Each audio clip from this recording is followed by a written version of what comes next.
बोले सदगुरु भगवान की, रामदेव जी महाराज की, द्वारकाधीश આ બધા જો કેટલી ભૂખ લાગી કોઈ જાય નથી બોલતું બોલો કેટલી બધી ભૂખ લાગી છે ને હે એક વાર જોરદાર છે બોલે તો બોલો પરબના ગુરુર બ્રહ્મા ગુરુર વિષ્ણુ गुरुर्देवो महेश्वराय गुरुर साक्षात् परिब्रह्म तस्मै श्री गुरुवे नमः ध्यानमूलं गुरुमूर्ते पूजामूलं गुरुपदं मंत्रमूलं गुरुवाक्य मोक्षमूलं गुरुकृपा આજના અષાઢી બીજ એટલે 12 બીજના ધણી પીર રામદેવજી મહારાજની અષાઢી બીજ જ્યારે 12 જગ્યાએ પાઠમાં હાજરી આપી ભક્તોને દર્શન આપ્યા અને એવું પણ સંતો કહે છે કે બીજ 12ના ધણી જેમ કાંતિભાઈ વાત કરી એમ ભગવાન વાદર નથી આવ્યા એટલે ભગવાન નિષ્કલંક રામદેવજી મહારાજ કહેવાય જેને નકલંક રામદેવ જેમ નકલંક દેવંગી કહેવાય એવો રામદેવજી મહારાજનો અવતાર એવો આ મહા ઉત્સવ અષાઢી બીજ નિમિત્તે આ ભક્ત અને માનવ મેળામાં જ્યારે ઉભરાણું છે ત્યારે આ બધા જ દાતાઓના જો નામ લઉં ને તો આપણી પાસે સમય ઓછો પડે એવું છે આ બધા હરિહરના સાદ પડે છે ભોજન અને ભજન થાય છે ને એવા મહાન ભક્તોના પુણ્ય દાન રૂપી જે લક્ષ્મીનું દાન કરી રહ્યા છે બધાએ જસવંતભાઈ 51,000 નેજા ચડાયા પોતાના પરિવાર સાથે તો એના સદભાગ્ય કે આવો અષાઢી બીજ જેવો 12 બીજના ધણીના રામદેવજી મહારાજના નેજાનો લાભ લીધો આવતા વર્ષના પણ જેના ધર્મપત્નીના નામે એના બે દીકરાએ જે બોલાવી 61,000 એમને નેજો લીધો તો એવા નેજાના ધણી પછી મહાસુદ ભેજા એટલે અમારા ધનજી દાદા ભુવા આ વખતે મને એવો વિચાર આવ્યો કે આપણે અષાઢી બીજ અને ભાદરવી નોમ વર્ષમાં 2 વાર નેજા ચડ્યા છે તો મારી એવી ઈચ્છા હતી એટલે મેં કાંતિભાઈ અને લાભુભાઈ આગળ રજૂઆત કરી કે મારી એવી ઈચ્છા છે કે વર્ષમાં 3 નેજા ભગવાનના ચડે એટલે મહાસુદ બીજનો પણ આપણે નેજો ચડાવવાનો રાખી દેજો એ નેજાનો લાભ અમારા ધનજી દાદા ભુવાએ લીધો અને અમારે જે તમે કહ્યું અત્યાર સુધી તમે બધા માલધારીનું પ્રવચન સાંભળ્યું સરસ રીતે સુંદર રીતે કે જેની સાથે કૃષ્ણ હતા દ્વારકાધીશ હતા એવા અમારે આગળ અળવના માલધારી આમ તો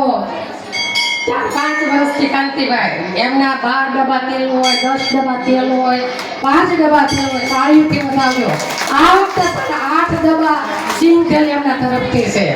આવી 5-5 વર્ષથી એમના તેલની સેવા હાલી આવે છે એમાં એક જ સાથે જમ દ્વારકાધીશ અજમલ રાજાએ દરિયામાં ધૂપકો માર્યો ને અને દ્વારકાધીશ મળ્યા અને દર્શન દીધા એમ અમારે બુધાભાઈ સીધો જ તે દ્વારકાના દરિયામાં ડૂબકી મારી અને દ્વારકાધીશ મળ્યા અને 5 બીજ એના તરફથી અને ખૂબ ખૂબ એમને ધન્યવાદ એમના માતા પિતાને ધન્યવાદ અમારા કાંતિભાઈ અને લાભુભાઈ દર વર્ષે એમનું વક્તા તરીકે એમનું વક્તવ્ય આપે છે પણ વક્તવ્ય તો આપે પણ એટલો એનો મોટો પુરુષાર્થ છે વાણી દ્વારા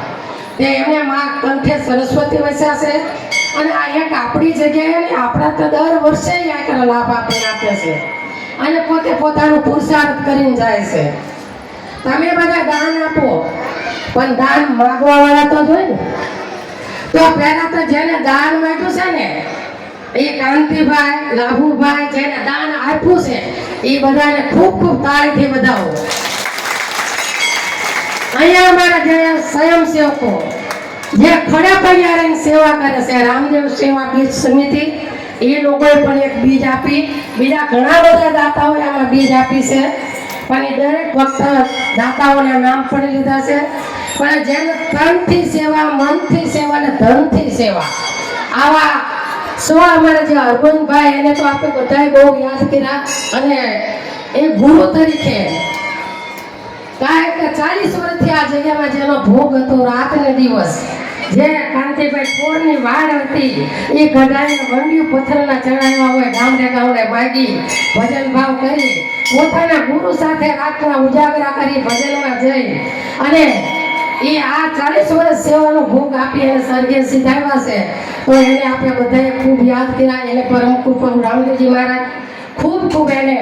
સારો જન્મ આપીને આવી જ ભક્તિ કરાવરાવે એવી ગુરુ તરીકે મારી પ્રાર્થના. અને